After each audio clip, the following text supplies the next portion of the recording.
Vale, venga chicos, vamos a ver brevemente, muy brevemente, 4 cositas de los cuerpos de revolución. Si recordáis en su día, vimos los cuerpos geométricos, aquellos que tienen 3 dimensiones, tienen volumen, y distinguimos los poliedros, aquellos que tienen polígonos, como caras, con lados rectos, como el prisma y la pirámide. Vimos cómo calcular su volumen, cómo clasificarlos un poquito y poco más.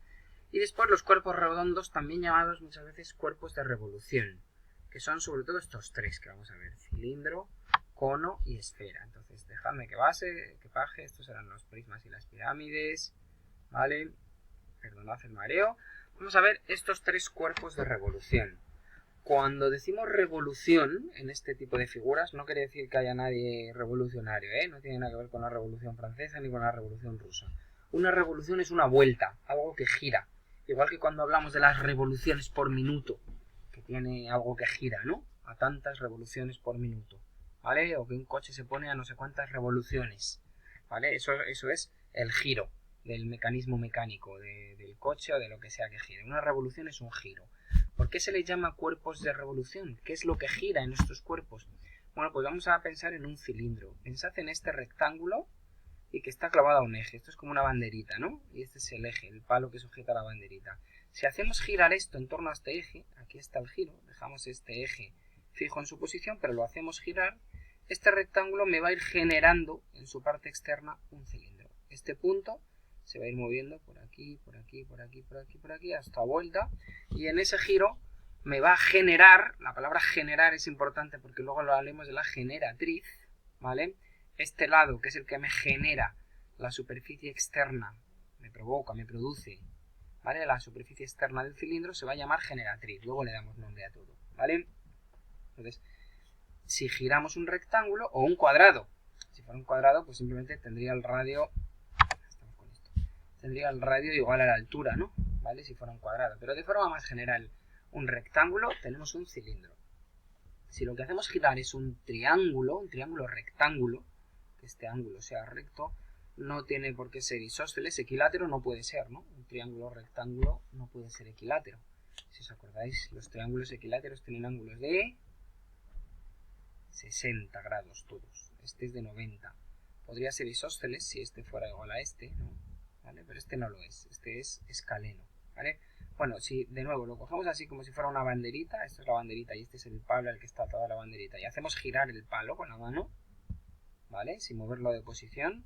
Entonces, esto va girando, este punto va haciendo así, hasta que vuelve. La superficie externa me genera un cono, ¿vale? Esto es el lado del triángulo que al irse moviendo por la parte externa me va a generar el cono. Aquí la generatriz, ahora hablaremos de la generatriz del cilindro, es esto, ¿vale? Si os fijáis en un cilindro, la generatriz es igual a esto, que es la altura, ¿no? Pero en un cono no. La generatriz es esto, ¿vale? Y la altura es esto, no es lo mismo. No son exactamente iguales. Eso ahora veremos la diferencia. Y en una esfera, ¿qué es lo que hacemos girar? Bueno, hacemos girar, podemos decir una circunferencia, o incluso si restringimos un poquito más, media circunferencia, una semicircunferencia. Si este es el eje, este a lo mejor es un poquito más difícil de visualizar así, ¿vale? Pero si hacemos girar esta circunferencia así, ¿vale? Se me va a generar una esfera, la superficie externa de la esfera. Aquí no hablamos de generatriz como tal, no tenemos una cosa a la que vayamos a llamar generatriz, ¿vale? Entonces vamos a darle nombre a los elementos. Y si empezamos con el cilindro, ya os he comentado ahora, este es el eje en torno al que rota. Cuando os hablaba aquí de la banderita que teníamos sujeta, pues el palo que sujeta la bandera, ¿no? Es lo que llamamos el eje, ¿vale? Es lo que llamamos el eje. La altura es la que va de una base a la otra, del círculo de arriba, que es la base de arriba, ahora hablaremos de bases, al círculo de abajo, la altura, ¿vale? La circunferencia tiene su radio, la circunferencia de la base tiene su radio, ¿vale? Que este radio lo puedo colocar aquí, o lo puedo colocar aquí, o lo puedo colocar aquí. Se ve mejor si lo pongo en la circunferencia, en la de arriba o en la de abajo, ¿no? Este es el radio, ¿vale? Y la superficie tiene dos bases, la de arriba y la de abajo, se parece al prisma en eso, ¿no? Ahora veremos. Y la superficie externa, la parte externa, es lo que se llama la generatriz. En el cilindro no tiene mucho sentido hablar de generatriz, porque la generatriz, esto externo, es igual a la altura, es igual a la recta que une las bases de forma perpendicular. Esto es igual a esto. De aquí lo más importante es el radio y la altura de un cilindro. Para poder calcular lo que luego querremos calcular, que es el volumen, necesito que me den el radio del cilindro y la altura del cilindro. Si me dan la generatriz, es lo mismo que la altura, exactamente lo mismo, ¿vale? Radio de la base o del cilindro, me pueden decir, y altura, eso es lo importante. El eje, bueno, sí, pues el eje no va a tener mayor importancia en los ejercicios. Y bases, pues tiene dos, que son círculos, ¿no? Uno arriba y uno abajo. Ese es el cilindro. Si pasamos al cono, que es como el cucurucho de un helado, ¿no? Aunque aquí está al revés, aquí se me caería el helado, ¿vale? Bueno, de nuevo tenemos el eje, aunque no hay que darle, no tiene mayor importancia al eje. Tenemos el radio, fijaos, aquí no lo pongo el radio, esta figura no me lo ponía, pero tienen el radio igual. Ahora sí, el radio es el de la base. No puedo coger el radio aquí, ni aquí.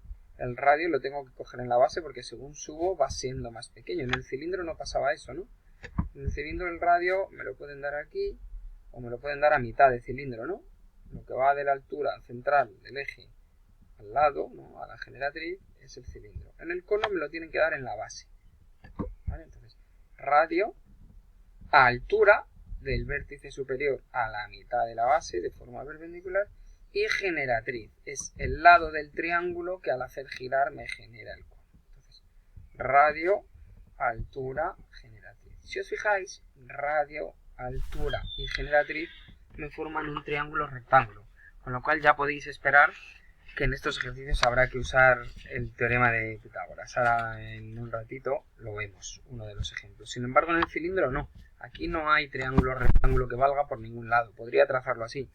Esta línea no tiene mayor importancia, no se le da ni nombre, ¿vale? Entonces no, estos ejercicios de cilindro van a ser muy fáciles cuando me pidan el volumen de un cilindro. Va a ser aplicar la fórmula casi de forma directa, ¿vale? En el cono, pues normalmente no. Si tengo radio, tengo altura y tengo generatriz, pues generalmente algo me falta y tengo que hacerlo por teorema de Pitágoras, ¿vale? Y luego la esfera la fácil. Lo único la fórmula, hay que aprendérsela, ¿vale? Pero la esfera solo tiene radio. ¿Podríamos hablar de la altura de la esfera? Es que, a ver, el radio de la esfera es el mismo, mire desde donde lo mire. Tiene su centro y este es un radio, este es el radio. Si este radio mide 5, por ejemplo, este es 5, o de aquí a aquí mide 5, o de aquí a aquí mide 5. Podríamos decir, esta es la altura de la esfera. Vale, pues que es igual al diámetro. Si el radio mide 5, el diámetro mide 10, y esto será 10, entonces no me lo van a dar. A mí me dan el radio y ya está. Son los más fáciles, ¿vale? Lo único, la formulita, que es un poco compleja, la de la esfera. El único que tiene un poquito, los ejercicios son muy sencillos, ahora lo veremos. Es más saber los elementos, clasificar las figuras, pero aquí, si os fijáis, esto es muy sencillo, ¿vale? Este es el único que vamos a tener que hacer el teorema de Pitágoras, ¿vale? Entonces, ¿cómo calculamos el volumen de estos cuerpos? Bueno, si os fijáis, empiezo con prismas. Este es un prisma que, si os acordáis, es un prisma triangular, porque la base es un triángulo. No sabemos si es un prisma triangular regular. Para eso este triángulo tendría que ser equilátero. Tendría que ser la base regular. Y el triángulo regular es el triángulo equilátero. No parece equilátero, pero no se sabe porque la perspectiva me puede engañar, ¿no? Este es un prisma triangular. Este es un prisma cuadrangular. Lo mismo, no sé si es regular, porque no sé si esto es un cuadrado o es un rectángulo. Es prisma cuadrangular. Las dos bases iguales y paralelas son cuadriláteros. Y esto es un prisma hexagonal. Este sí parece regular, ¿no? Prisma hexagonal regular. Las dos bases iguales y paralelas son hexágonos. Bueno, esto era simplemente por recordar los prismas. Bueno, pues el cilindro se parece mucho a los prismas, ¿no? ¿Vale? Un prisma tiene dos bases iguales y paralelas. Bueno, pues un cilindro tiene dos bases iguales y paralelas. La única diferencia es que en el prisma esas bases son polígonos. Tienen lados rectos. Mientras que en el cilindro esas bases no son polígonos, son círculos, ¿vale? Por lo demás es igual. Y la fórmula para el volumen es igual. El volumen de un prisma era área de la base, el área de esta base, por ejemplo, por la altura, H mayúscula. Bueno, pues aquí lo mismo. Área de la base, esta base de aquí, que es la misma que la de aquí, por la altura, H mayúscula. Aquí en el dibujo pone H minúscula, pero yo le suelo poner H mayúscula. para no confundir con posibles alturas en las bases, ¿no? Aquí en este caso no, porque el círculo, que es la base, no tiene altura, pero área de la base por altura del cilindro. Ya está, nunca va a haber que hacer teorema de Pitágoras para nada aquí. Entonces, ahora eso sí, el área de la base, ¿cuál es? Es el área del círculo.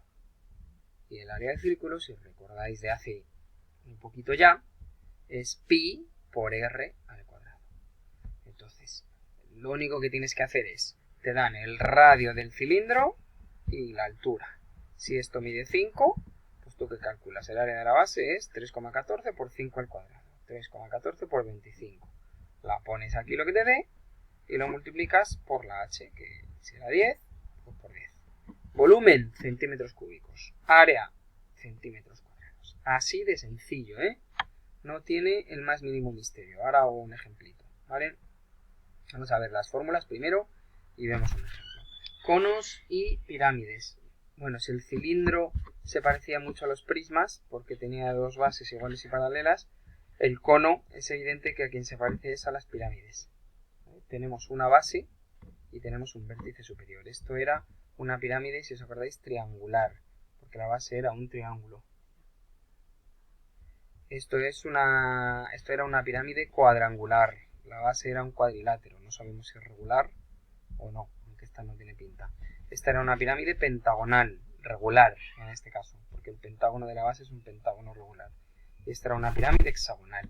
Bueno, las pirámides tenían una base y luego todas sus aristas laterales confluían en el vértice superior. No tiene dos bases iguales o paralelas. Tiene una sola y un vértice en el otro lado. ¿Vale? Bueno, pues el cono es igual. Tiene una sola base, no dos círculos que son bases uno enfrente del otro como el cilindro. Una sola y luego confluyen estas generatrices. Esta generatriz confluye en el vértice superior. ¿Cómo era el volumen de una pirámide? Si el prisma era área de la base por altura, la pirámide era área de la base por altura entre 3. Pues igual para el cono. Área de la base por altura entre 3, con la única salvedad que el área de la base no es el área de un triángulo, ni de un cuadrilátero, ni de un pentágono, es el área de un círculo, pi por r al cuadrado. Te dan el radio, te calculas pi por r al cuadrado, lo multiplicas por la altura y lo divides entre 3. ¿Qué va a pasar? Que muchas veces no me van a dar, yo necesito el radio para esto, ¿no? Para poder ponerlo aquí y calcular esto, y la altura. Bueno, pues imaginaos que me pueden dar radio y generatriz. La generatriz sirve para calcular el área externa, pero eso no lo vamos a ver. Pero de forma directa aquí la generatriz no sirve para nada. ¿Para qué te sirve? Bueno, si te dan radio y generatriz, con el teorema de Pitágoras te calculas la altura, por ejemplo, y ya la puedes poner aquí. Entonces, hay una analogía muy clara, prisma y cilindro, área de la base por altura. Ahora estamos en el cilindro, ¿no? ¿Os acordáis? Prisma y cilindro es área de la base por altura. Lo único que cambia es cómo calcular el área de la base. Pirámide y cono, área de la base por altura entre 3.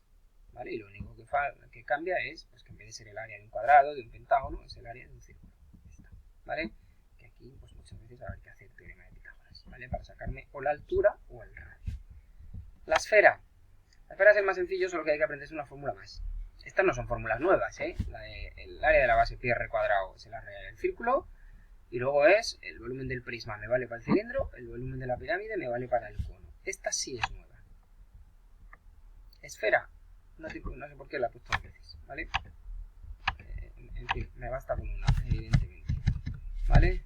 Ya cuando os ponga a vosotros el documento solo estará una vez, ¿vale? La esfera solo tiene radio, ya está. Se puede dibujar donde sea, aquí, aquí, aquí, pero solo tiene una dimensión, el radio.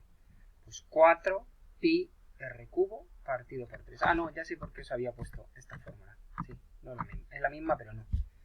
Porque se puede escribir así o se puede escribir así. Es exactamente lo mismo. 4 pi r cubo tercios. Coges el radio, lo elevas al cubo. Si es 2, pues 2 por 2 por 2, 8. Lo multiplicas por pi, lo multiplicas por 4 y lo que sea entre 3. O bien lo aplicas así. El r lo elevas al cubo, lo multiplicas por pi y luego lo multiplicas por 4 tercios. Que es lo mismo que multiplicar por 4 y dividir entre 3. Más cómoda esta. Quedaos con esta. Os suele resultar más sencilla a la hora de manejar calculadora y todo. Venga, hago otro corto vídeo para que veamos ejemplitos y ya los ejercicios. Va a ser muy corto, ya seguro, ¿eh?